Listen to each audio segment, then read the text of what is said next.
समन्ता चक्रवालेषु अत्रा गच्छन्तु देवता सद्धम्मं मुनिराजस्य सुनन्तु संगमोङ्कदं ධම්මස්සවන කාලෝ අයං බදන්තා ධම්මස්සවන කාලෝ අයං බදන්තා ධම්මං සවන කාලෝ අයං බදන්තා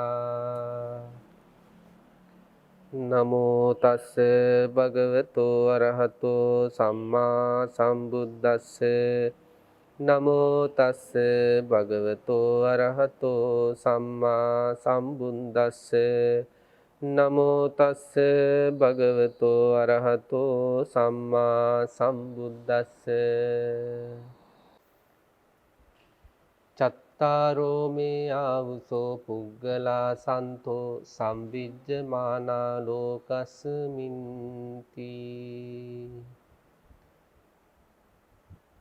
අතිපූජනීය ලෝකවාසී මහා සංඝරත්නයන් අවසරයි ශ්‍රද්ධාවන්ත කාරුණික ගුණවන්ත පින්වත්නි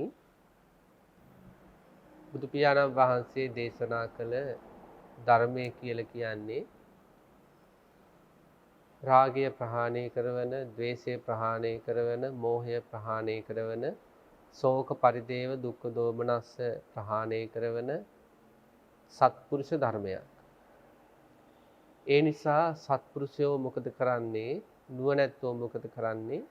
මේ සත්පුරුෂ ධර්මය හමු වුණාට පස්සේ ඒ සත්පුරුෂ ධර්මයේ හික්මිලා රාග දේශ මොහ ප්‍රහාණය කළ සැබෑම සත්පුරුෂයන් බවට පත් වෙනවා.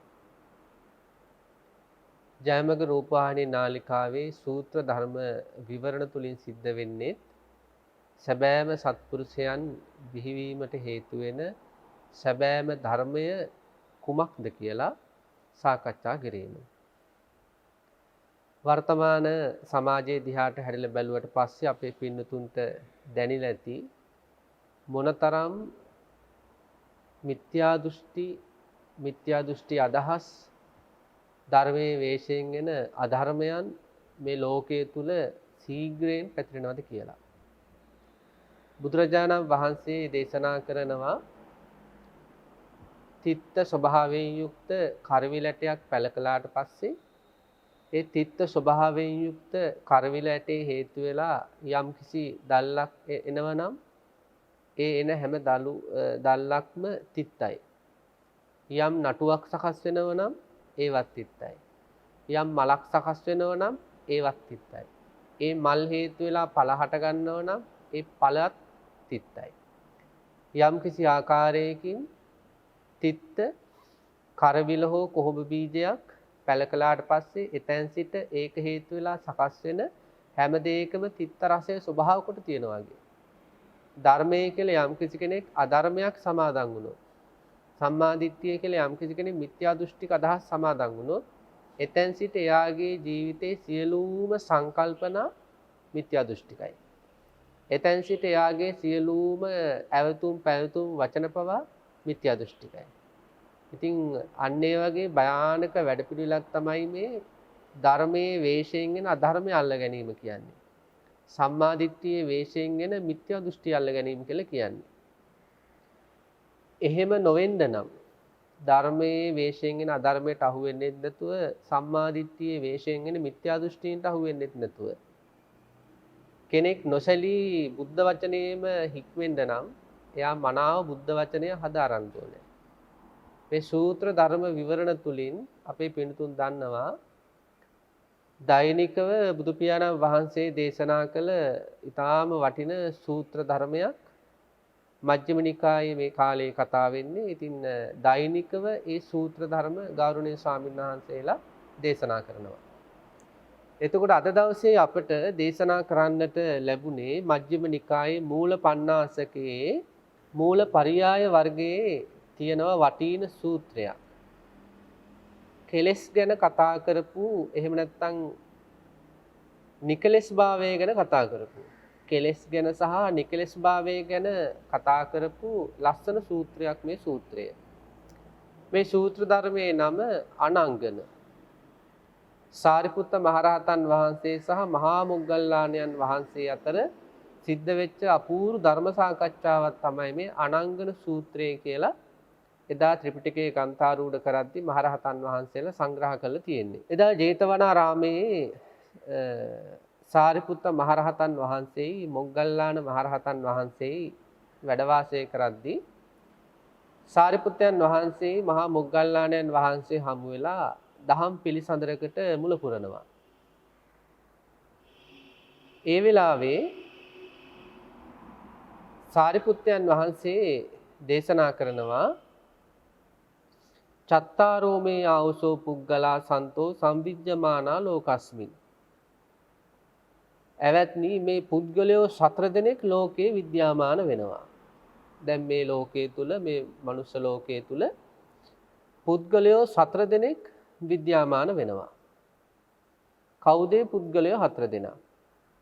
සාරිපුත්තයන් වහන්සේ දේශනා කරනවා ඔන පළවෙනි පුද්ගලයා කෙලෙස් ඇතිමුත් ඒ බැව් නොදත් පුද්ගලයා.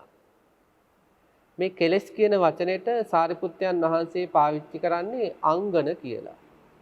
එතකොට අනංගන කියන්නේ කෙලෙස් රහිත කියන එක, අංගන කියන්නේ කෙලෙස් සහිත කියන එක. එතකොට සාරිපුත්තයන් වහන්සේ දේශනා කරනවා මොග්ගල්ලාණන් වහන්සේට මේ ලෝකේ ඉන්න පුද්ගල 4න් එකක් තමයි කෙලෙස් ඇතිමුත් ඒ බව නොදත් පුද්ගලයා.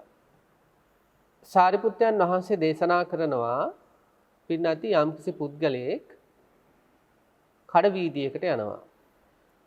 කඩ වීදියේකට ගිහිල්ලා මොකද කරන්නේ? දූවිලි බැඳුණු රන් භාජනයක් නිවසට අරගෙන එනවා. දූවිලි බැඳුණු රන් භාජනයක් නිවසට අරගෙන එනවා. නිවසට අරගෙන ඇවිල්ලා මොකද කරන්නේ මෙයා? මේක දෛනිකව පිරිසුදු කිරීමක් කරන්න නැතුව දූවිලි බැඳුණු රන් භාජනයක් ගෙදරට ගෙනල්ලා ඒක දෛනිකව පිරිසුදු කරන්න නැතුව මොකද කරන්නේ? කොහේ හරි තැනක තැන්පත් කරලා තියෙනවා. එතකොට ඒක ගේන කොටත් දූවිලි සහිතයි, තියෙන කොටත් ගෙදර දූවිලි සහිතයි. සාරිපුත්තයන් වහන්සේ දේශනා කරනවා මේ පළවෙනි පුද්ගල වර්ගෙත් ඒ වගේ කියලා. කෙලෙස් ඇතිමුත් ඒ බව නොදත් පුද්ගලයාත් හරියට දූවිලි බැඳුණු භාජනයක් ගෙදර ගෙනල්ලා දූවිලි සහිතව තියනවා වගේ. ඒ කියන්නේ පින්නත්නි මේ පින්නතුන්ටත් මේ සමාජය තුළ එහෙම හමු වෙලා ඇති. අපි දන්නවා අපේ උත්පත්තිය සිද්ධ වෙන්නේ සංසාරගත කර්ම වේගයන්ට අනුකූලව. සංසාර ජීවිතයේදී කුසලයක් කිරීම තුළ කුසල ධර්මයන් කිරීම තුළ යම් කිසි කෙනෙකුට මනුෂ්‍ය ජීවිතය ලැබෙනවා. හැබැයි ඒ ලැබෙන මනුෂ්‍ය ජීවිතේ විවිධයි. දැන් මේ පිළිතුන් අහලා තියෙනව නේද? මනුෂ්‍ය දේව, මනුෂ්‍ය പ്രേත, මනුෂ්‍ය තිරස්චාන, මනුෂ්‍ය. මේ ලෝකේ ඉන්නවා මනුෂ්‍ය දේව, මනුෂ්‍ය තිරස්චාන, මනුෂ්‍ය പ്രേත, මනුෂ්‍ය කියලා මනුෂ්‍ය ස්වභාවයන් 4ක්. මෙන්න මේ 4 තුල ඉන්නවා උප්පත්තියෙම සමහර අය මනුෂ්‍ය പ്രേත. අධික ආශාවන්ගෙන් යුක්තයි. සමහර අය මනුෂ්‍ය තිරස්චාන. හරීම ක්‍රෝධ බහුලයි. අන්න ඒ වගේ තමයි මේ සාරිපුත්තයන් වහන්සේ මේ විග්‍රහ කරන පළවෙනි පුද්ගල වර්ගය. හරියට රම් භාජනයක්, අපිරිසුදු වෙච්ච භාජනයක් නිවසට ගෙනා වගේ තමයි මේ උප්පත්තිය කියන එක. ඊළඟට ඒක තියෙන්නේ කුණු දූලි සහිතව. පිරිසුදු කිරීමක් නැහැ. අන්න ඒ වගේ තමයි අර අපිරිසුදු හිත් ඇති වෙන ස්වභාවයෙන් ඉපදිලා ඒ ස්වභාවයෙන්ම මේ ලෝකයේ තුල ජීවත් වෙන අය ඉන්නවා. මනුෂ්‍ය പ്രേත වගේ, මනුෂ්‍ය තිරස්චාන වගේ කෙලෙස් සහගතව මේ ලෝකයේ තුල ජීවත් වෙන අය ඉන්නවා. සාරිපුත්තයන් වහන්සේ දේශනා කරනවා අන්නේ විදියට ජීවත් වෙලා කාලක්‍රියා කරන අය මේ ලෝකයේ තුල ඉන්නවා. ඊළඟට දේශනා කරනවා මේ ලෝකේ ඉන්නවා කෙලෙස් ඇතිමුත් ඒ බව දත් පුද්ගලයා. කෙලෙස් ඇතිමුත් ඒ බව දත් පුද්ගලයා කියලා කියන්නේ පින්නත්නි මේ සාරිපුත්තයන් වහන්සේ දේශනා කරනවා ඔන්න දූවිලි බැඳී ගිය රම් භාජනයක් ගෙදරට ගේනවා. ගෙදරට ගෙනාලා මෙයා මොකද කරන්නේ? මේ දූවිලි බැඳුණු කෙලෙස් රම් භාජනය මෙයා පිරිසිදු කරනවා. අන්‍යයන්ගේ තමයි මේ ලෝකයේට උප්පත්තිය ලැබනවා. මනුස්ස ප්‍රේත මනුස්ස තිරස්චාන ගතිපැතුම් තියෙන අය උපදිනවා. ඉපදුනාට පස්සේ යාළ ළඟ අධික කෑදරකම් ඔය මනුස්ස ප්‍රේත කියන ලක්ෂණ මනුස්ස තිරස්චාන කියන දැඩි දේශකාරී ගතිපැතුම් එහෙම යාළගේ ජීවිතේ තියෙනවා. කාලයගේ ඇවෑමෙන් මෙයාලට සත්පුරුෂයන්ගේ ධර්මය ඇහෙනවා. සත්පුරුෂයන්ගේ ධර්මය ඇහෙනකොට මොකද වෙන්නේ? ඔන්න මෙයාලට සිහි උපදිනවා. සිහි ඉපදිලා මොකද කරන්නේ? අන්නර තමන්ගේ ජීවිතයේ තියෙන මනුස්ස ප්‍රේත ස්වභාවයන් බැහැර කරන්න පටන් ගන්නවා ධර්මයේ තුලින්. මනුස්ස තිරස්චාන ගතිපැවතුම් ප්‍රහාණය කරන්න පටන් ගන්නවා ධර්මයේ තුලින්. එතකොට එයාගේ කාල ක්‍රියාව හේවත් මරණය යහපත් වෙනවා. දැන් බලන්න පළවෙනි කොට්ටාසය මේ සමාජය තුල එහෙම ඉන්නවා පිනතුරු දැනිලා ඇති. උප්පත්තියෙන්ම මනුස්ස ප්‍රේත මනුස්ස තිරස්චාන ජීවිතේ අරගෙන යන්නේ මනුස්ස පෙරේත මනුස්ස තිරස්චාන විදියට. එහෙම අරගෙන ගිහලා මැරිලා යනවා. හරියට දූවිලි බැඳුණු රන් භාජනයක් ගෙදර ගෙනල්ලා දූවිලි වැඩි වැඩිම තියනවා වගේ. දෙවෙනි කණ්ඩායම කොහොමද? උපදිනවා මනුස්ස පෙරේත මනුස්ස තිරස්චාන වගේ. හැබැයි මෙයාලා මැරෙන්නේ මෙයාලා ජීවත් වෙන්නේ මනුස්ස පෙරේත මනුස්ස තිරස්චාන වශයෙන් නෙවෙයි. මෙයාලා තමන්ගේ ජීවිතයේ තියෙන ඒ වැරදි මනෝභාවයන් තේරුම් අරගෙන අන්නේ මනෝභාවයන් දුරු කරමින් මනුස්ස ප්‍රේත මනුස්ස තිරස්චාන ගතිපැතුම් දුරු කරමින් හරියට ගෙදරට ගෙනාපු දූවිලි බැඳිච්ච රම්භාජනේ පිරිසිදු කර කර තියා ගන්නවා වගේ මෙයාලා පිරිසිදු හිතින් ජීවත් වෙනවා. සාරිපුත්තයන් වහන්සේ දේශනා කරනවා ඇවැත්නි මේ පුද්ගල කණ්ඩායම් දෙකෙන් දෙවෙනි කණ්ඩායම ශ්‍රේෂ්ඨයි කියනවා. ඒ කියන්නේ කෙලෙස් සහගතව ඉපදිලා කෙලෙස් සහගතව ජීවත් වෙන කෙනාට වඩා කෙලෙස් සහගතව ඉපදිලා සද්ධර්මය ශ්‍රවණාදී සිදු කරලා බණ භාවනා කරලා ඒ කෙලෙස් දුරු කරන යටපත් කරන පුද්ගලයා ශ්‍රේෂ්ඨයි කියනවා. ඊළඟට සාරිපුත්තයන් වහන්සේ දේශනා කරනවා ඇවැත්නි තුන්වෙනි පිරිස තුන්වෙනි කණ්ඩායම සඳහන් කරනවා කෙලෙස් නැතිබුත් ඒ බව නොදත් පුද්ගලයෝ ඉන්නවා. කෙලෙස් නැතිමුත් ඒ බව නොදත් පුද්ගලයෝ. දැන් සමහර අය ඉන්නවා මේ පිළිදුන් දැකලා දැන් සමහර පුංචි දරුවෝ හැම ඉන්නවා. උප්පත්තියෙම මේ දරුවෝ හරීම නිර්ලෝභී ඇවතුම් පැවතුම් තියෙන්නේ. ඒ කියන්නේ Tamanට යමක් කන්න ලැබුණාට පස්සේ ඒක දෙනවා. Tamanගේ සෙල්ලම් බඩුව යාළුවන්ට දෙනවා. හරීම නිර්ලෝභී. ඒ කියන්නේ සමහර අය උප්පත්තිය ලැබනවා මනුස්ස දේව වගේ. මනුස්ස වගේ. උප්පත්තියෙම අපේ සමහර දරුවෝ ඉන්නවා හරීම මේ දයාව කරුණාව තියෙන මනුස්ස දේව වගේ අතිත් පැවතුම් මනුස්ස හරීම මේ සතා සීපාට පවා කරුණාවෙන් කටයුතු කරනවා. හැබැයි කාලයක වැවෙන් මොකද වෙන්නේ? මෙයාලගේ මේ වටිනකම තේරුම් ගන්නෑ. තමන්ගේ ජීවිතයේ තියෙන ඒ මනුස්ස දේව මනුස්ස ගති ලක්ෂණ තේරුම් ගන්නෑ. මෙයාලා මොකද වෙන්නේ? අසත්පුරු ශාස්ත්‍රයට වැටෙනවා. අසත් ධර්ම ශ්‍රවණයට එකතු වෙනවා. එකතු වෙලා මොකද කරන්නේ? අන්න මනුස්ස දේව ස්වභාවයෙන් මනුස්ස ප්‍රේත ගතියට යනවා මේ මනුස්ස ලෝකෙම. මනුස්ස ස්වභාවයෙන් මනුස්ස තිරස්චාන ගතියට යනවා. එතකොට බලන්න පිරිසුදු හිත් ඇත්තෝව ඉපදිලා ඒ පිරිසුදු හිත අපිරිසුදු කරගන්න. දැන් අර බුද්ධ කාලේ හිටපු මහදන සිටුවරයත් එහෙමයි.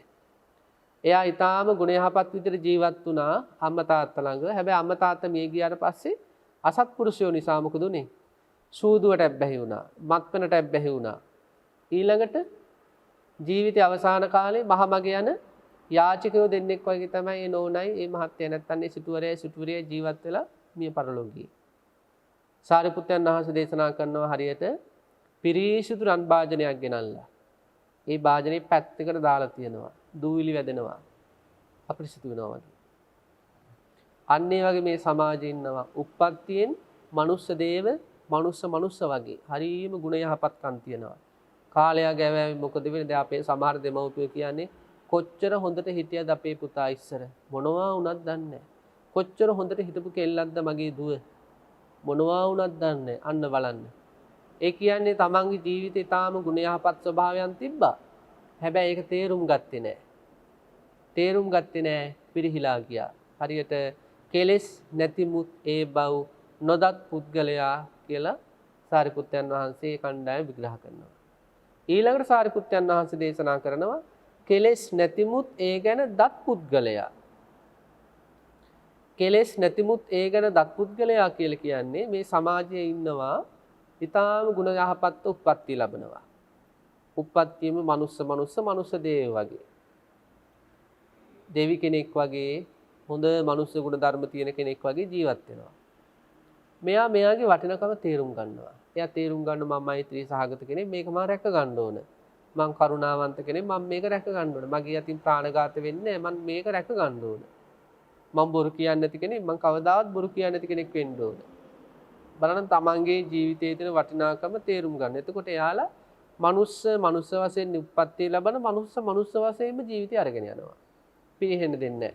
මනුස්ස දේව වශයෙන් උප්පත්ති ලැබලා මනුස්ස දේව වශයෙන්ම ජීවිතය අරගෙන යනවා. එතකොට එයාලගේ මරණය එයාලගේ කාලක්‍රියාව මොකද වෙන්නේ? ඊටාම යහපත්. හරියට සාරිපුත්තයන් වහන්සේ දේශනා කරනවා පිරිසිදු රන් භාජනයක් ගෙනල්ලා ඒ රන් භාජනේ පිරිසිදු කර කුණු දූවිලි වැදෙන්න දෙන්නේ නැතුව පරිස්සම් කර ගන්නවා වගේ කියලා. පිරිසිදු රන් භාජනයක් ගෙනල්ලා කුණු දූවිලි වැදෙන්න දෙන්නේ නැතුව පරිස්සම් කර ගන්නවා වගේ කියලා. ඊළඟට සාරිපුත්තයන් වහන්සේ දේශනා කරන මේ පළවෙනි කණ්ඩායම, දෙවෙනි කණ්ඩායම, තුන්වෙනි කණ්ඩායම, හතරවෙනි කණ්ඩායම කියලා කණ්ඩායම් හතරක් කතා කළානේ. මෙතනින් පළවෙනි කණ්ඩායම කියන්නේ කෙලෙස් ඇතිමුත් ඒ බව නොදත් පුද්ගලයා. දෙවෙනි කණ්ඩායම කියන්නේ කෙලෙස් ඇතිමුත් ඒ බව දත් පුද්ගලයා. ඊළඟට තුන්වෙනි කණ්ඩායම කියන්නේ කෙලෙස් නැතිමුත් ඒ බව නොදත් පුද්ගලයා. ඊළඟට හතරවෙනි කණ්ඩායම කියන්නේ කෙලෙස් නැතිමුත් ඒ ගැන දත් පුද්ගලයා. සාරිපුත්තයන් වහන්සේ මොකද සිද්ධ කරන්නේ? සඳහන් කරන්නේ මෙන්න මේ විදියට ඇවැත්නි මේ සමාජය තුල මේ ලෝකයේ තුල කෙලෙස් ඇති සහ කෙලෙස් නැති වශයෙන් පුද්ගල වර්ගීකරණයක් තියෙනවා කියලා. ඊළඟට සාරිපුත්තයන් වහන්සේ මේ විදියට කෙලෙස් ඇති සහ කෙලෙස් නැති වශයෙන් මේ පුද්ගල වර්ගීකරණය සිද්ධ කරලා ඊළඟට මොකද කරන්නේ? මේ කෙලෙස් ධර්ම භික්ෂූන් වහන්සේ නමකගේ හිතේ වැඩ කරන ආකාරය පිළිබඳව විග්‍රහ කරනවා. කෙලෙස් ඇති නැති පුද්ගල වර්ගීකරණය කරලා ඊළඟට සාරිපුත්තයන් වහන්සේ මොකද කරන්නේ? මහා මොග්ගල්ලාණන් වහන්සේට විග්‍රහ කරනවා මේ කෙලෙස් ධර්ම තියෙන භික්ෂූන් වහන්සේලා සහ කෙලෙස් ධර්ම නැති භික්ෂූන් වහන්සේලාට මේ කාරණා හතර ගලපලා. බලන්න සාරිපුත්තයන් වහන්සේ දේශනා කරනවා මේ අංගනෙහිවත් මේ කෙලෙස් භික්ෂුන් වහන්සේ නමකේ ජීවිතේ වැඩ කරන හැටි. ඔන්න යම්කිසි භික්ෂුවක් ඉන්නවා වැරදි සිද්ධ වෙනවා. ඒ වැරදි වලට ශාසනය කතා කරන්නේ ආපත්‍ති. එහෙම නැත්නම් ඇවැත් කියලා අපි කියනවා. ආපත්‍ති, ඇවැත් කියලා අපි කියනවා. ඔන්න යම්කිසි භික්ෂුවක් ඉන්නවා මේ භික්ෂුව අතින් සාරිපුත්තයන් වහන්සේ දේශනා කරනවා වැරද්දක් වෙනවා.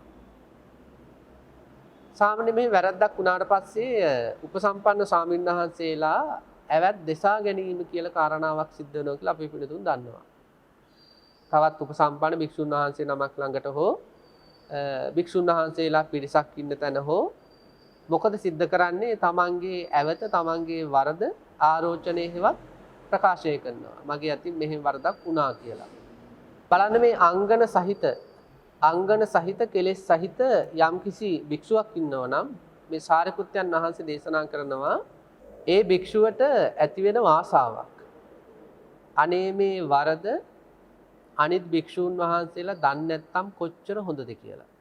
එයාට ඇති වෙන කැමැත්තක්, ලාමක ආසාවක්, මගේ අතින් වරදක් වුණා. අනේ ඒ වරද කාටවත් ආරංචි වෙන්නේ නැත්නම් කොච්චර හොඳද කියලා.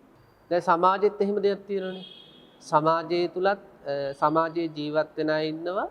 එයාලගේ අතින් වරදක් වෙනකොට වරදක් වුණාට පස්සේ අම්මා දැනගන්නවට කැමති නෑ, තාත්තා දැනගන්නවට කැමති නෑ, දරුවෝ දැනගන්නවට කැමති නෑ, යහළ මිත්‍රාදීන් දැනගන්නවට කැමති නෑ. ඒක ලාමක ඉච්ඡාවක් කියලා කියන්නේ.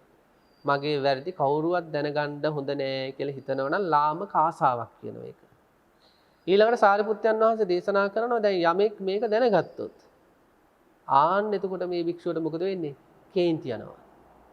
දැන් මේ මගේ වරද කවුරුත් දැනගන්න හොඳ නෑ කියලා ඉස්සෙල්ලා කැමැත්තෙන් හිටියනේ.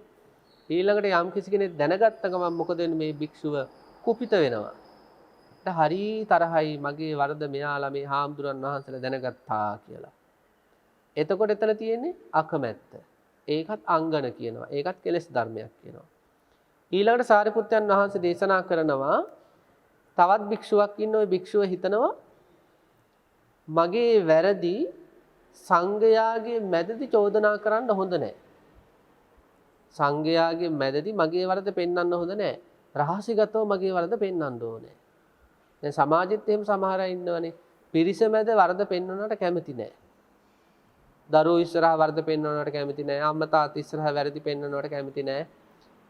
ස්වාමියා ඉදිරියේ හෝ භාර්යාව ඉදිරියේ හෝ වැරදි පෙන්වන්නට කැමති නැහැ. ඒක ලාමක ඉච්ඡාවක්. ලාමක ආසාවක්. මගේ වැරදි පිරිස මැද කියන්න හොඳ නැහැ කියලා ආසාවක් ඇති වෙනවා. ඒකත් අංගනයක්. ඒකත් කෙලෙස් ධර්මයක්. ඊළඟට සාරිපුත්තයන් වහන්සේ දේශනා කරන මේක පිරිස මැද කිව්වොත් මොකද වෙන්නේ? ආන්නේ භික්ෂුවට කේන්ති යනවා. පිරිස මැද මාව පහතර දැම්මා. පිරිස මැද මගේ වැරදි පෙන්නුවා. පිරිස මැද මාව ලැජ්ජාවටපත් කළා කියලා කුපිත වෙනවා. ඒ කියන්නේ අංගනයක්. ඒතර කියන්නේ කෙලෙස් ධර්මයක්. ඊළඟට සඳහන් කරනවා සාරිපුත්තයන් වහන්සේ යම් කිසි භික්ෂුවක් ඉන්නවා ඇවැත් නැති භික්ෂුවක් මිස ඇවැත් තිබෙන භික්ෂුවක් චෝදනා නොකරේ නම් යහපති කියලා හිතනවා. ඒ කියන්නේ වැරදි වෙච්ච භික්ෂුවක් නෙමෙයි. වැරදි වෙලා නැති භික්ෂුවක් මට වරද පෙන්වනවා නම් හොඳයි. වැරදි වෙච්ච භික්ෂුවක් නෙමෙයි. වැරදි වෙලා නැති භික්ෂුවක් මට වැරදි පෙන්වනවා නම් හොඳයි කියලා කැමැත්තක් උපදිනවා. ඒක ලාමක ආසාවක්. ඊළඟට සඳහන් කරනවා යම්කිසි අවස්ථාවක වැරද්දක් තියෙන කෙනෙක් Tamanට වැරද පෙන්නුත් ඔන්න තරහ යනවා. මෙයාගේව තියාගෙන එනවා මට උගන්වන්න කියලා කේන්ති යනවා. එතකොට එතනදිත් අංගනයක්. එතනත් ක්ලේශ ධර්මයක්. ඊනදි බලන්න අපේ හිතවල ඇති වෙන මනෝභාවයන් දැන් බලන්න පළවෙනි එක අනිත්‍ය මගේ වැරදි දකින්න නැත්නම් හොඳයි කියලා ආශාවල් ඇති වෙනවා. ඒක කෙලෙස් ධර්මයක්. අනිත්‍ය තමන්ගේ වැරදි දැනගත්තම කුපිත වෙනවා. ඒකත් කෙලෙස් ධර්මයක්. ඊළඟට පිරිස මැද චෝදනා කරන්නේ නැත්නම් මට හොඳයි මං කැමතියි කියලා ලාමක ආසාවක් උපදිනවා. පිරිස මැද ඒ වරද පෙන්නුවොත් කුපිත වෙනවා. ඒකත් කෙලෙස් ධර්මයක්. ඊළඟට වැරදි නැති කෙනෙක් මට වැරදි පෙන්වනවා හොඳයි කියලා කැමැත්තක් ඇති වෙනවා. ඒකත් ලාමක ආසාවක්. වැරදි තියෙන කෙනෙක් Tamanට වරදක් පෙන්වන හොඳටම කේන්ති යනවා. ඉතින් අපි පිටුතුන් දන්නවනේ ඉතින් එහෙම කේන්ති ගියාට පස්සේ ඒක එතනින් අවසන් වෙන්නේ නැහැ. තනි පංගලමේ ඕව ගැන හිත නැවත වෛරීව මානසිකාර පවත්තමින් අකුසල් කෙලෙස් ධර්ම අංගන ඉපදෙනවා. ඊළඟට සඳහන් කරන සාරිපුත්යන් වහන්සේ දැන් යම්කිසි භික්ෂුවකට හිතනවා බුදුරජාණන් වහන්සේ ධර්මයේ දේශනා කරද්දී මාත් එක්ක විමසේක සිද්ධ කරනවා නම් හොඳයි කියලා. බුදුරජාණන් වහන්සේ ධර්මයේ දේශනා කරන වැඩිපුර මාත් එක්කම කතා කරන්න ඕන. මගින්ම විමසන්න ඕන කියලා ආසාවක් වෙනවා. ඒකත් කෙලෙස් ධර්මයක්. ඊළඟට සඳහන් කරනවා දැන් වෙනත් භික්ෂුන් වහන්සේ නමකගෙන් බුදුරජාණන් වහන්සේ විමස ධර්ම දේශනා කළොත් මොකද වෙන්නේ? මේ හාමුදුරන් වහන්සේට හරිම කේන්ති. ඇත්තට ඒ වගේ සංකල්ප අපේ සමාජයේ ඕන තරම් තියෙන්න පුළුවන්. රැස්වීමකට ගියාට පස්සේ ආයතනයේ තුල හරි නැත්නම් වෙනත් සම්පති සමාගමක හරි සමාහයට බණ දේශනාවකදී හරි ඒ ස්වාමීන් වහන්සේ හෝ ඒ ආයතන ප්‍රධානියා හෝ ඒ රැස්වීම ආදීෙහි වැඩිපුර අවධානයක් මට යොමු කළොත් හොඳයි කියලා ආසාවල් ඇති වෙන්න පුළුවන්. ඒක ඒ අවධානය වෙන කෙනෙකුට ගියොත් මොකද වෙන්නේ? ඔන්න මූණ නරක් කරගන්නවා. තුෂ්ණිම් භූත වෙලා ඉන්නවා. නොසතුටෙන් ඉන්නවා. ඒක කෙලෙස් ධර්මයක්. එතකොට බලන්න මේවට කියන්නේ අංගන කියලා. කෙලෙස්. ඊළඟට සාරිපුත්තයන් වහන්සේ දේශනා කරනවා දැන් භික්ෂුන් වහන්සේ නමක් හිතනවා දැන් උදේ පින්ඩපාතේ යන්න දැන් සංඝයා වහන්සේලා සූදානම් වෙනකොට ඉස්සෙල්ලාම පිඬුසිඟා වඩින සංඝ පිරිසේ ඉස්සෙල්ලාම මම යනවා නම් කොච්චර හොඳද? ලාමක ආසාවල් ඒවා. ඉතින් මොකද වෙන්නේ? අනේ එතන ඉන්න වෙනස් ස්වාමීන් වහන්සේ නමක් පින්ඩපාත චාරිකාවේ යද්දි පෙරමුණ ගන්නවා. මෙන්න මොකද වෙන්නේ? පිටිපස්සේ පාත්‍රයේ අරගෙන යනවා තමයි පුපුර යන්නේ. එයා තමයි කෙනා අන්න බලන්න. බලන්න මේ සාරිපුත්තයන් වහන්සේ කොච්චර මනෝභාවයන් ගැන හොඳට මේ කතා බහ කරලා තියෙනවද? පින්ඩපාතේ යද්දී මට ඉස්සරහම යන්න දෙන්න ඕනේ දෙනව නම් කොච්චර හොඳද කියලා ආසාවක් ඇති වුණා. ඒක අංගනයක්, කෙලෙස් ධර්මයක්. වෙන භික්ෂුන් වහන්සේ නමකට ඉස්සරහ දුන්නොත් දැන් මට මතක් වෙනවා දැන් ඔය මේ ඇමිලිපිටිය පැත්තේ පොඩි උත්සවයක් තිබිලා. ඒ උත්සවයට පහන පත්තු කරන්න මේ යම් පිරිසකට ආරාධනා කළා තියෙනවා. ඉතින් එහෙම ආරාධනා කරාට පස්සේ කොහොම හරි ඒ ගෙනාපු පහනේ තිබ්බ පහන්තර පත්තු කරන්න තිබ්බ දල්වන්න තිබ්බ පහන්තර ප්‍රමාණය අඩු වෙලා එක්කෙනෙකුට දෙන්න වෙලා නැහැ. ඉතින් මෙයා ගෙදර ඇවිල්ලා මොකද කරලා තියෙන්නේ? ගේ පෙරලලා. ඒ කියන්නේ කෑ ගහලා මට පහන පත්තු කරන්න දුන්නේ මං කවුරු කියලාද හිතාගෙන ඉන්නේ අරයට තමයි දුන්නේ කියලා අන්න බලන්න. ඒ සමාජය තුළ ඉන්නවා සමහර අය පින්නත්නි පෙරමුණ ගන්න හරි ආසයි. ඒ පෙරමුණ Tamanට නැති වෙනකොට මොකද වෙන්නේ? පුදුම කේන්තියක් යන්නේ. යන්නේ ඒ පැත්ත බලාතේවා. අන්න ඒ වගේ මනෝභාවයන් තියෙන භික්ෂුන් වහන්සේලාත් ඉන්න පුළුවන් කියලා මේ සඳහන් කරන්නේ. පිණ්ඩපාතේ යන්න හදනකොට හිතනවා මට පෙරමුණ දෙන්න ඕන. කොච්චර හොඳද එහෙම දුන්නොත්. හැබැයි ලැබෙන්නේ නැහැ. කේන්ති යනවා. ඊළඟට සඳහන් කරනවා ඊළඟට මේ දැන් පිණ්ඩපාතේ ගිහිල්ලා ආවට පස්සේ එහෙම නැත්නම් දාන ගෙදරකට ගියාට පස්සේ මට අග්‍රාසනයේම ලැබෙන්න ඕනේ. ඒ කියන්නේ එතන තියෙන හොඳම වටිනම මේ ආසනේ මට ලැබෙන්න ඕනේ. අග්‍රෝදකේ මට ලැබෙන්න ඕන. අග්‍ර උදක කියලා කියන්නේ හොඳම මේ يعني උදක කියන්නේ පැන් කියන එකනේ. එතකොට ඒ අග්‍ර උදකේ මට ලැබෙන්න ඕන. අග්‍ර පිණ්ඩය. ඒතර ඉස්සෙල්ලාම මට තමයි දන් ටික ලැබෙන්න ඕනේ. බලන්න කොච්චර ලාමක ලැජ්ජා සහගත ආසාවල්ද මේ. දාන ගෙදරකට ගියාට පස්සේ නැත්තම් දානශාලාවේදී මෙයා හිතනවා මට මුල් තැන ලැබෙන්න ඕන, මට මුල් පුටුව ලැබෙන්න ඕන, මට තමයි ඉස්සෙල්ලාම දන් ටික බෙදන්න ඕන, මට තමයි ඉස්සෙල්ලාම පැන් ටික දෙන්න ඕන කියලා. ඒක වෙන්නේ නැහැ. ඉතින් මොකද වෙන්නේ? ඒක වෙන භික්ෂුවකටයි ලැබෙන්නේ. හරි කේන්ති. බලන්න කොච්චර මේ වගේ දේවල් සමාජේ තියෙනවද? කොච්චර තියෙනවද? එක එක ආශාවල් සහිතව ජීවත් වෙන අරමුණොත් හොඳයි, අරම කළොත් හොඳයි, මට අරම වෙන්න ඕනේ කියලා. ඒවා වෙන්නේ නැති වුණාට මොකද වෙන්නේ? පුදුම කේන්තිය. මේ ඔක්කොම කෙලෙස්. එතකොට කොච්චර අපි සියුම්ව අපේ ජීවිතය දිහා බලන්න ඕනද කියලා පින්නත් දැනගන්න පුළුවන් මේ සූත්‍ර හදාරද්දී. ඊළඟට සඳහන් කරන සාරිපුත්තයන් වහන්සේ දැන් ඔන්න ආරාමයට භික්ෂුන් වහන්සේලා එනවා. භික්ෂුණීන් වහන්සේලා එනවා. උපාසකයෝ එනවා. උපාසිකා වෙනවා. ඒක භික්ෂුවක් හිතනවා මේ එන භික්ෂුන් වහන්සේලාට භික්ෂුණීන් වහන්සේලාට උපාසිකයන්ට උපාසිකාවන්ට ධර්මයේ දේශනා කරන්න මට අවස්ථාව ලැබෙන්න ඕනේ. ආසාවල් උපදිනවා. ලාමක ඉච්ඡා, ලාමක ආශාවල් උපදිනවා. අනේ මොකද වෙන්නේ? වෙන ස්වාමීන් වහන්සේ නමකට තමයි සිව්වනක් පිරිසට ධර්මයේ අනුශාසනා කරන්න සංඝයා වහන්සේ යෝජනා කරන්නේ. ඉතින් අර ස්වාමීන් වහන්සේ ධර්මයේ දේශනා කරද්දි මෙයා මොකද වෙන්නේ? ඉතින් දැවෙනවා, තැවෙනවා, පිච්චෙනවා. අතුලාන්තෙන් පුපුරු ගහ ගහ ඉන්නවා. ඉතින් අපේ පින්නතුට මතක ඇති අර ඔය අටුවාවේ සඳහන් වෙනවා එක ආරාමයක භික්ෂුන් වහන්සේ නමක් රාත්‍රී එළිවන ජාමේ වෙනකම්ම ධර්ම දේශනා කරනවා.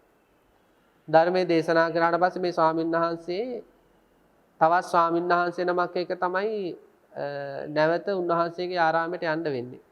ඉතින් මොකද වෙන්නේ? යානකම් බයිනවා. අර අනිත් භික්ෂුන් වහන්සේ අර බණ කියපු හාමුදුරට බැන යනවා. ඉතින් මේ අටුවාවේ සඳහන් වෙලා තියෙනවා. ඉතින් අන්නේ වගේ දෙයක් තමයි මේ සඳහන් කරන්නේ. භික්ෂුන් වහන්සේ නමක් ඉන්නවා ආරාමයට එන සිව්වනක් පිරිසට බණ කියන්න මට දෙන්න ඕන. ඉතින් ඒක සිද්ධ නොවෙනකොට කේන්ති යනවා. අංගන කෙලස්. ඊළඟට සඳහන් කරනවා භික්ෂුන් වහන්සේලා මට ගරු කරනවා නම් කොච්චර හොඳද? භික්ෂුන් වහන්සේලා මට සත්කාර කරනවා නම් කොච්චර ලාමක ආසාවල්. වෙන භික්ෂුවකට ඒ ගෞරව සත්කාර ටික ගියොත් මොකද වෙන්නේ මෙයාට? මේ ස්වාමීන් වහන්සේ හොඳටම කේන්ති යනවා. මේවා පින්නත්ති හුදකලාව විඳින දුක්. මේ ලෝක සත්‍යෝ බලන්න මේ ඉතින් තමන්ගේ පැත්තට දාලා බලන්න පින්නත් මේ වගේ දේවල් තමන්ගේ ජීවිතේ තියෙනවද කියලා අපි චූටි ආශාවල් හිතේ පුරවගෙන ජීවත් වෙනවා. අරම වෙන්න ඕන, මෙහෙම වෙන්න ඕන, මට තැන ලැබෙන්න ඕන, මට ගරු කරන්න ඕන, මට ආදරේ ලැබෙන්න ඕන, මං ගැන හොයන්න ඕන කියලා මට සත්කාර කරන්න ඕන, මට වටිනාකම් දෙන්න ඕන කියලා පුංචි ලාමක ආශාවල් වල ජීවත් වෙනවා. ඒව කෙලෙස්. බලන්න ඒව සිද්ධ වෙන්නේ නැති වෙනකොට මොකද වෙන්නේ? ඒවා වෙන වෙන අයට ලැබුණොත් මොකද වෙන්නේ? අනේ හුදකලාව දැවෙමින්, තැවෙමින්, පිච්චෙමින්, රහසේ අඬමින් කොච්චර එහෙමයි මේ ලෝකෙ ඉන්නවද? ඉතින් මේ බුදුරජාණන් වහන්සේගේ ධර්මය එහෙම නොවෙන්න. අපි ලාමක ආසාවල් තියන අය වෙන්න හොඳ නැහැ. අපි අභිමානවත් ජීවිත ඇත්තෝ වෙන්න ඕනේ. ලදරුවෝ විදිහට ජීවත් වෙන්න නරකයි මේ පුංචි පුංචි අරවට ආසාවේ මේවට ආසාවේ හීන ලෝකවලට ඇතුල් වෙමින් හීන ලෝකවල සැරිසරේ ඔක්කොම ලාමකිච්චා. ඒවට ගරහන්න ඕන පින්නන්ති අපි. ඒවට නිඳා කරන්න ඕන ඒ ලාමක ආසාවල් වලට. ඊළඟට ඒවා සිද්ධ වෙන්නේ නැති වෙනකොට සහ ඒවා වෙන වෙන අයට ලබනකොට යනකොට ඇතුළාන්තයේ දැවෙනව නම්, තැවෙනව නම්, පිච්චෙනව නම්, රහසේ දුක් විඳිනව නම්, මඩනව නම් හිතන්න අපි කොහෙද අපි ඉන්නේ? මමත් හිතන්න ඕනේ, පින්නතුනුත් හිතන්න ඕනේ අපිට එහෙම වෙනවනම් අපි කොහෙද ඉන්නේ? ශාසනයෙන් මොනවද අපි කරගෙන තියෙන්නේ? අපි කොච්චර ධර්මයේ දැනගත්තත්, අභිධර්මයේ දැනගත්තත්, විනය ආදී මේ සූත්‍ර විනය අභිධර්ම මොනව දැනගත්තත් ඔය වගේ ලාමක ආසාවල් තියෙනවා නම් අපි කොච්චර ශාසනයේ අඩියේ ඉන්න අයද? ඒ ආසාවල් සිද්ධ වෙන්නේ නැතුනට අපිට කේන්ති යනවා නම් අපි කොච්චර මේ ශාසනයේ අඩියේ පතුලේ ඉන්න අයද? අපි එහෙම වෙන්න හොඳ නැහැ. මේ සාරිපුත්යන් වහන්සේ මේ විග්‍රහ කරන්නේ මේ කෙලෙස් ධර්ම කෙනෙකුගේ ජීවිතේ ඇති වෙන හැටි.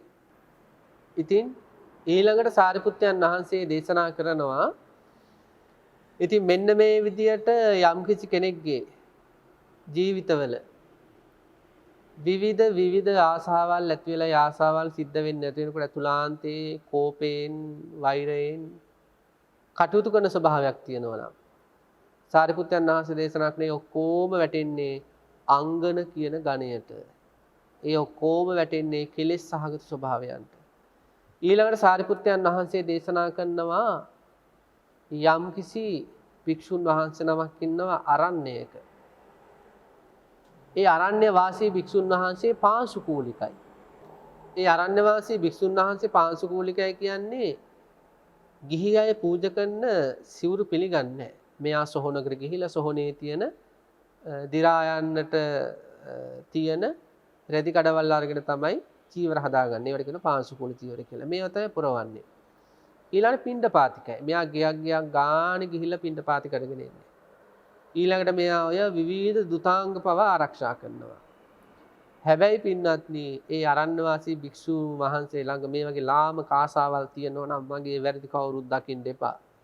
පිරිස මැද මගේ අඩුපාඩු පෙන්වන්න එපා. ඊළඟට මට මේ විදිහේ තැන් ලැබෙන්න ඕනේ. ඊළඟට මට අනිත් අය ගරු කරන්න ඕනේ. මට අනිත් අය සත්කාර කරන්න ඕනේ කියලා. යම්කිසි විදියකින් එවැනි මනෝභාව සහිතව පාංශුකූල චීවර දරමින් ඊළඟට පිණ්ඩපාතික වෙමින් අරණ්‍ය වාසී වෙමින් ජීවිතයක් ගෙනිච්චත් ඒ ජීවිතේ පහත් කියනවා. ඒ ජීවිතේ ලාමකයි කියනවා. ඒක හරියට මේ වගේ කියනවා. රන් තැලියක් තියෙනවා. මේ රන් තැලිය දැකලා ගම්වාසීන් මොකද කරන්නේ? ගම්වාසීන් නගරවාසීන් රන් තලියක් දැකලා දූවගෙන ඇවිල්ලා මේ රන් තලියේ පියන අරිනවා. ඇතුලේ මොනවද තියෙන්නේ? කුණු වෙච්ච බලු කුණක්. එතකොට මොකද වෙන්නේ? කලකිරෙනවා. අප්‍රසාදයටපත් වෙනවා. පිටින් නම් මෙහෙමයි ඇතුළ මෙහෙමයි කියලා. අන්න ඒ වගේ කියන යම්කිසි භික්ෂුන් වහන්සේ නමක් අරණ්‍ය වාසී වුණත් පිණ්ඩපාතික වුණත් ඊළඟට අරණ්‍ය වාසී පාංශුකූලික දුතාංගාදී සමාදන් වෙලා ආරක්ෂා කළත් ඇතුලේ ලාමක ආසාවල් තියෙනවා නම් නරක් වෙච්ච සර්පකුණක් තියෙන රන් තැලි වගේ ජීවිත කියනවා. සාරිපුත්යන් වහන්සේ මේ දේශනා කරන්නේ. ඊළඟට සඳහන් කරනවා හැබැයි සාරිප් මේ මොග්ගල්ලාන යම්කිසි භික්ෂුවක් නගරයේ ජීවත් වෙනවා. ගමේ ජීවත් වෙනවා. එයා පාංශුකූලික දුතාංගේ රකින්නෙත් නැහැ. පිණ්ඩපාතික දුතාංග රකින්නෙත් නැහැ. එයා කිසිම දුතාංගයක් රකින්නේ නැහැ. හැබැයි මේ වගේ ලාමක ආශාවල් නැහැ එයාගේ හිතේ. එයා මේ ලාමක ආශාවල් නිසා හටගන්න වෛරී සහගත මනෝභාවයන්ගෙන් නෙවෙයි ජීවත් වෙන්නේ. එයා හරියට රන් තැලියක් ඇතුලේ තියෙන සුවඳ හමන ආහාර වගේ කියනවා.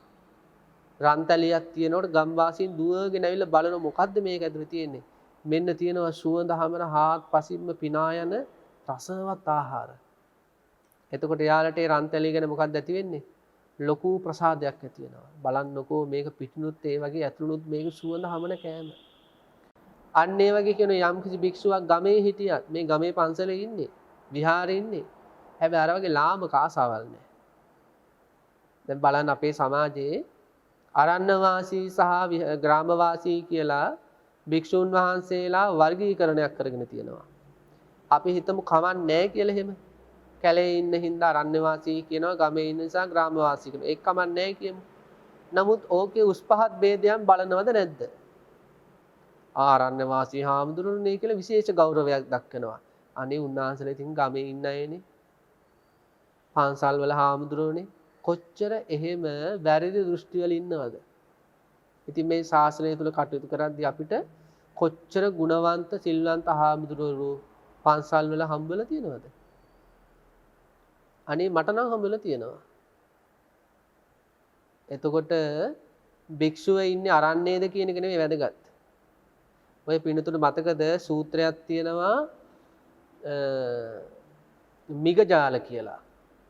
මේ මිගජාල සූත්‍රයේදී බුදුරජාණන් වහන්සේ දේශනා කරනවා යම් කිසි භික්ෂුවක් කැලේකට ගියා කියලා හුදකලා වෙන්නේ නැහැ කියනවා.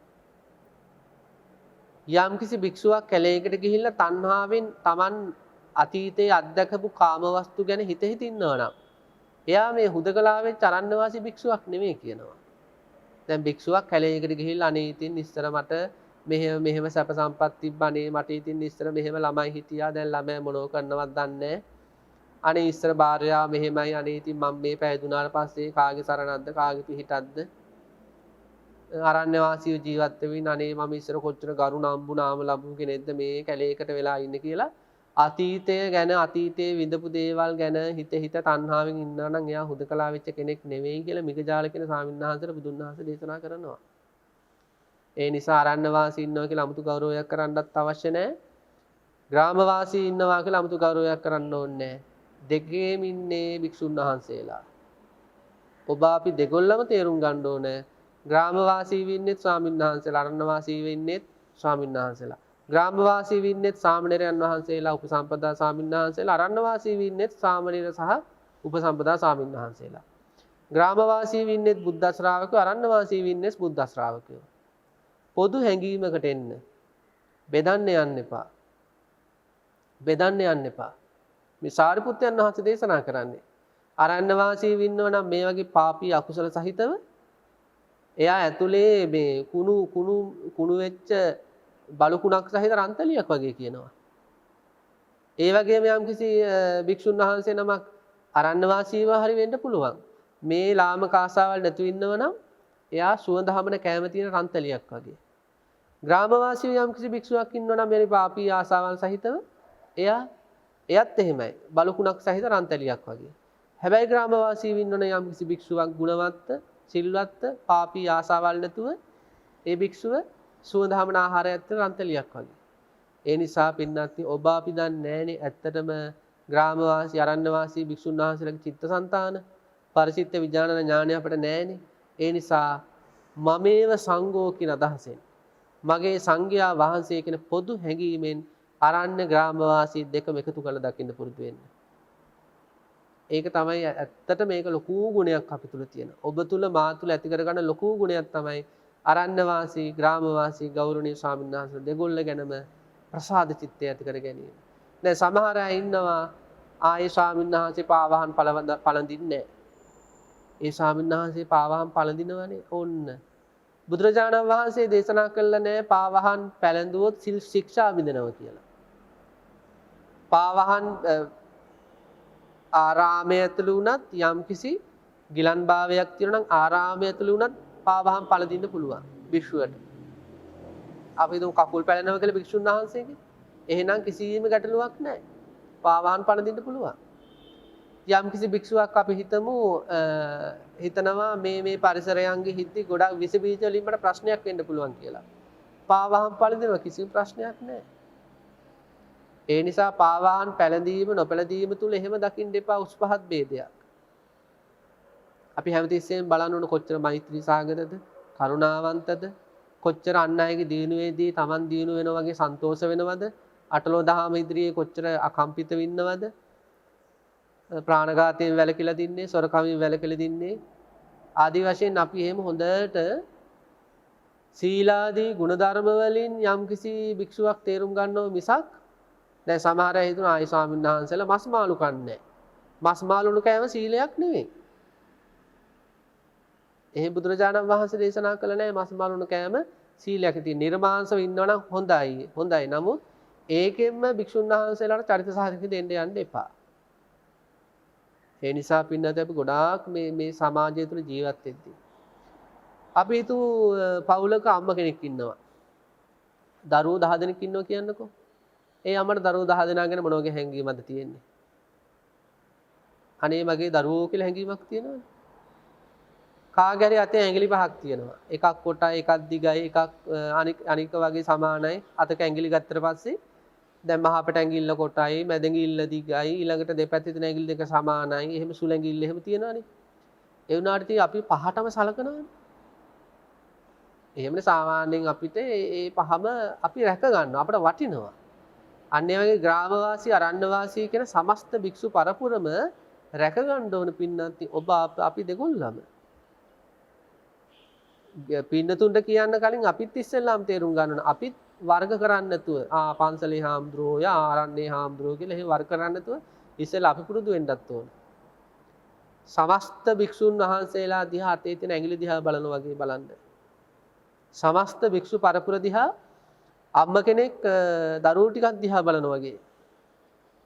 එකම හැඟීමෙන් බලන්න. ඉස්සෙල්ලා අපි පටන් ගන්නත් ඕන. ඒ වගේම පින්නතුන් ළඟත් ඒ ගුණේ තියෙන්න ඕන. ඉතින් මේ සාරිපුත්තයන් වහන්සේ මේ දේශනා කරන අනංගන සූත්‍රයේ හදාරද්දී අපට තේරෙනවා කවදාවත් අපි බාහිර වචන වලින් අපට ඇහෙන සුළු මොහොතක දකින්න දෙයකින් අපිට කිසිම කෙනෙක් මනින්න බෑ. ඉතින් මෙන්න මේ විදිහට සාරිපුත්තයන් වහන්සේ මොකද කරන්නේ? මේ කෙලෙස් සහගත ස්වභාවය සහ කෙලෙස් රහිත ස්වභාවය ගැන විග්‍රහ කරනවා. ඊට පස්සේ මොකද වෙන්නේ? මේ දේශනාව හොඳට අහගෙන ඉන්නවා මහා මොග්ගල්ලාණන් වහන්සේ. දැන් මොකද්ද සාරිපුත්තයන් වහන්සේ දේශනා කළේ? ඔන්න හොඳට මතක තියාගන්න මේ සූත්‍රයේ නම තමයි අනංගන. තියෙන්නේ කොහෙද? මජ්ක්‍ධිම නිකායේ මූලපරියාය, මජ්ක්‍ධිම නිකායේ මූලපණ්ණාසිකේ මූලපරියාය වර්ගයේ 5 වෙනි සූත්‍රය අනංගන සූත්‍රය. එතකොට මේ සූත්‍රයේ මොනවද තියෙන්නේ? අංගන, අනංගන. කෙලෙස් සහ කෙලෙස් රහිත ස්වභාවය. සාරිපුත්තයන් වහන්සේ දේශනා කරනවා මේ ලෝකේ ඉන්නවා කෙලෙස් සහිත පුද්ගලයන් කෙලෙස් තියෙනවා කියලා දන්නේ නැහැ. හරියට රම්භාජනයක් අපිරිසුදු වෙළඳපළෙන් ගෙනල්ලා ඒ කොහේ පැත්තකට දාලා තියෙනවා වගේ. කෙලෙස් සහගතව ජීවත් වෙනවා කෙලෙස් තියෙනවා කියලා දන්නේ නැහැ. දෙවෙනි කණ්ඩායම කෙලෙස් සහගතව ජීවත් වෙනවා හැබැයි කෙලෙස් තියෙනවා කියලා දන්නවා. ඒ නිසා මොකද කරන්නේ? බණ අහලා ඒ කෙලෙස් දුරු කරන්න පෙළඹෙනවා. හරියට අපිරිසුදු රම්භාජනයක් ගෙනල්ලා ඒ රම්භාජනය පිරිසුදු කර කර තියා ගන්නවා වගේ. තුන්වෙනි කණ්ඩායම තමයි කෙලෙස් නැහැ කියලා දන්නේ නැහැ. සමහර අය සංසාරගත පින් වලට කුසල් වලට ඊටාම් පිරිසුදු හිත සංතාන සහිතව උපදිනවා. පිරිසුදු සිත සංතාන සහිතව ඉපදුනත් එයාලට ඒ හිතවල අගේ තේරෙන්නේ නැති නිසා අසත්පුරුෂ ආශ්‍රය වලින් අසත් ධර්ම ආශ්‍රය වලින් මොකද වෙන්නේ? එයාලා අපිරිසුදු භාවයටපත් වෙලා කාලක්‍රියා කරනවා. හතරවෙනි කණ්ඩායම සඳහන් කරනවා සමාජය තුළ ඉන්නවා කෙලෙස් නැති ඒ වගේම කෙලෙස් නැහැ කියලා දන්න අය. කෙලෙස් නැති කෙලෙස් නැහැ කියලා දන්න අය. එයාලා හරියට කඩෙන් ගෙන පිරිසිදු රම්භාජනය පිරිසිදුවම තියා ගන්න වගේ. අර තමන් කෙලෙස් නැති කෙනෙක් කියලා දන්න කෙනා මොකද කරන්නේ? නැවත කෙලෙස් උපදින්න දෙන්නේ නැතුව ගොඩාක් පරිස්සමෙන් හිත පරිස්සම් කරගෙන ජීවිතය අරගෙන යනවා. ඊළඟට මොකද කරන්නේ? සාරිපුත්තයන් වහන්සේ දේශනා කරනවා මේ කෙලෙස් හේවත් අංගන භික්ෂූන් වහන්සේ නමකගේ හිතේ ක්‍රියාත්මක වෙන ආකාරය. එතනදි තමයි අර මගේ වැරදි අනිත් අය දන්නේ නැත්නම් හොඳයි කියලා කැමැත්ත ඇති කරගන්නවා. අනිත් අය දැනගත්තම කේන්ති යනවා. පිරිස මැද මට චෝදනා කරන්නේ නැත්නම් හොඳයි කියලා ලාමක ආශාවල් උපදිනවා. පිරිස මැද චෝදනා කරාට පස්සේ කේන්ති යනවා. ඒ වැරදි ටික සාරිපුත්තයන් වහන්සේ විග්‍රහ කරන්නේ. ඊට පස්සේ දේශනා කරනවා අරණ්‍ය වාසී හෝ වේවා ග්‍රාම වාසී හෝ වේවා යම්කිසි භික්ෂුන් වහන්සේ නමකගේ හිතේ මේ ලාමක ආසාවල් ඒ වගේම ව්‍යාපාදාදී චිත්ත චෛතසික උපදිනව නම් එයා හරියට මොන වගේද? නරක් වෙච්ච බලකුණක් තියෙන රන්තැලියක් වගේ. හැබැයි යම් භික්ෂුවක් ග්‍රාමවාසීව හරි ඉන්නව නම් මේ ලාමක ආසාවල් මේ දෝමනස් ආදී නැතුව එයා සුවඳ ආහාරයක් තියෙන රන්තැලියක් වගේ කියලා. ඉතින් මේ කහගෙන හිටපු සාරිපුත්තයන් වහන්සේත් එක්ක සාකච්ඡාවට සම්බන්ධ වෙලා හිටපු මහා මොග්ගල්ලාණන් වහන්සේ දේශනා කරන ස්වාමීනි මම මේ ළඟදී සාමිකී නම් රියකරු පුත් සාමිකී කියන රියකරු පුත් රියට නිම්වලල්ලක් සකස් කරන අවස්ථාවක් දැක්කා. සාමිකී කියන රියකරු පුත් රියකට රථයකට අවශ්‍ය නිම්වලල්ලක් සකස් කරනවා දැක්කා. ඒ නිම්වලල්ල සකස් කරනකොට මෙතෙන්ට එනවා තවත් කෙනෙක්. ඒ මෙතෙන්ට එන අනිත් කෙනා මොකද වෙන්නේ? මෙයා හිතනවා නම් මේ නිම්වලල්ල මෙතනින් කැපෙන්න ඕන කියලා. අර සාමිකී කපන්නේ මෙතනින්. මෙයා හිතනවා නම් මෙන්න මේ නිම්වලල්ල මෙන්න මෙතන තව චුට්ටක් සහෙන්න ඕන කියලා. අර සාමිකී කියන කෙනා කරන්නේ මෙහෙම. දැන් අපිටත් එහෙම වෙලා තියෙන අපි දැන් සමහර අය සමහර වැඩ කරද්දී අපි බලාගෙන ඉන්න යායේ වැඩේ කරන දිහා අපිට හිතෙනවා දැන් මේක මෙහෙම වෙන්න ඕන මෙහෙම වෙන්න ඕන කියලා. එතකොට මොකද වෙන්නේ? අරයත් ඒ විදිහට වෙන ගතිය සමහර අවස්ථාවල අත්දැකලා තියෙනවා. අන්න ඒ වගේ එක්කෙනෙක් මේ නිම්වලල්ල හදද්දී බලාගෙන ඉන්න කෙනා හිතනවා නම් මෙහෙමුණොත් හොඳයි මෙහෙමුණොත් හොඳයි කියලා එහෙමම වෙනවා. අන්න ඒ වගේ සාරිපුත්තයන් වහන්සේට මහා මොග්ගල්ලාණන් වහන්සේ දේශනා කරනවා. සඳහන් කරනවා ස්වාමීනි ඔබ වහන්සේ ඔය ධර්මපරියාය අනුශාසනා කරද්දී සඳහන් කරන පින්නද යම් කිසි ඉන්නවා නම් සටකපට ඒ වගේම ශ්‍රද්ධා නැති වැඩුණු මාන්නය තියෙන චපල කෙලතුළු ඉන්ද්‍රිය අසංවර සහිත යම් භික්ෂුවක් ඉන්නවා නම් අන්නේ භික්ෂුන් වහන්සේට ඒ අකුසල් දුරු කරගන්නට හේතු වෙන විදියටම ඔබ වහන්සේ නැවත ධර්මයේ දේශනා කළා. දැන් යම් කිසි කෙලෙස් සහගත භික්ෂුවක් ඉන්නවා නම් ඒ භික්ෂුවගේ හිත සහිනෝ වගේ ඔබ වහන්සේ මේ දේශනා කළ ධර්ම පරියාය. ඉතින් අන්න ඒ විදිහට මොග්ගල්ලාණන් වහන්සේ අවසානයේදී එවැනි උපමාවකුත් සඳහන් කළා සාදු හිතින් සතුටු හිතින් මේ දේශනාව අනුමෝදන් වුණා කියලා අනංගන සූත්‍ර අවසානයේ විග්‍රහ කරලා තියෙනවා. ඉතින් පින්නත් අපි තේරුම් ගන්න ඕනේ මේ මජ්ක්‍ධිම නිකායේ මේ විදියට කෙලෙස් ගැන කතා කරන ගොඩක් සූත්‍ර තියෙනවා. විතක්ක සන්තාන සූත්‍රය, මේ අපි කතා කරන අනංගන සූත්‍රය, දේදා විතක්ක සූත්‍රය, ඉන්ද්‍රිය භාවනා සූත්‍රය. ඒ මජ්ක්‍ධිම නිකායේ තියෙනවා මේ කෙලෙස් වලටම පහර ගහන්න දේශනා කරපු සූත්‍ර. කෙලෙස් ප්‍රහාණය කරන්නම දේශනා කරපු සූත්‍ර තියෙනවා. ඉතින් ඊළඟට සල්ලේක සූත්‍රය ගත්තට පස්සේ ඒක කෙලෙස් දුරු කරන පරයයන් 5ක් සහිතව කළ විග්‍රහයක්. ඉතින් මෙන්න මේ සූත්‍ර අපි හොඳට හදාරන්න ඕනේ. මේවා හදාරනකොට අපේ අතුලාන්ත දෝෂ අහු වෙනවා. ඒ දෝෂ හදා ගන්න ඕනේ විදි අහු වෙනවා. ඉතින් ඒ වගේ වැඩ පිළිලක් තුළ අපි අපේ ආධ්‍යාත්මික මාර්ගය ඉස්සරහට අරගෙන යන්න ඕනේ. දැනුම අවබෝධයේ පිණිසමයි. දැනුම භාණ්ඩාගාරයක් වගේ තැන්පත් කරගන්න නෙමෙයි. දැනුම සීලයේ පිණිසමයි, සමාධියේ පිණිසමයි, විදර්ශනා පිණිසමයි, නිවන පිණිසමයි. මේ උතුම් සූත්‍ර විවරණය අපේ පින්නතුන්ට නිර්වාණ අවබෝධයටම හේතු වේවා කියලා අපි ප්‍රාර්ථනා කරනවා. ආකාසට්ටාච බුම්මට්ටා දේවා නාග මහිද්దికා පුඤ්ඤන්තං අනුමෝදිත්වා චිරන් රැක්කන්තු ශාසනං. ආකාසට්ටාච බුම්මට්ටා දේවා නාග මහිද්దికා පුඤ්ඤන්තං අනුමෝදිත්වා චිරන් රැක්කන්තු දේශනං. ආකාසට්ටාච බුම්මට්ටා දේවා නාග මහිද්దికා පුඤ්ඤන්තං අනුමෝදිත්වා චිරන් රැක්කන්තු මම් පරන්ති. හැම දිනාටම තෙරුවන් සරණයි.